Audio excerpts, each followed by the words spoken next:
ایرو 5 سال د سر درباس بونا هیزن روسی د سوریه را درباس دبا. تورا سوریه مافه مروفا راگهان که هیزن روسی د دست پیکا هبونا خدا لسوریه و ایرشن خال سر گندوار رقه و حلبه و حمایه د 30 ایلون 2015 دا گهشتی 20286 کسان به بمبین روسیه هاتنا کشتن.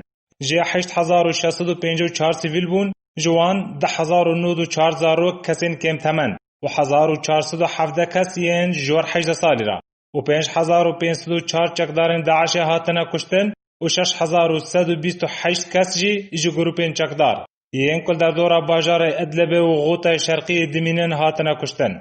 هر وها بهتری 2000 کسین بیانی ین رادیکال د شر سوری دل سر دست هیزن روسی هاتنا کشتن.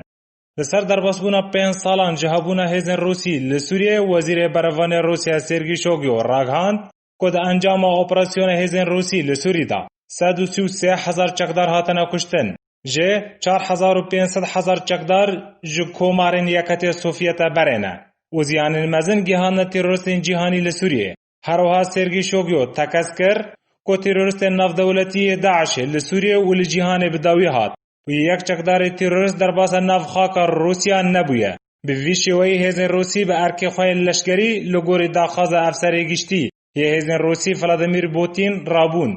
به هبونا روسیا لشکری هبونا خواه سیاسی جه هبو که روسیا 15 جاران ویتو بکار آنیه لدیجی پروژه که لدیجی بشار الاسد آن رجیم دهاتنا پیشکش کرن. هر وحد شورش سوری دا روسیا جوالات هف پیمان جیرا اثبات کر که روسیا وان بتنه ناهیلا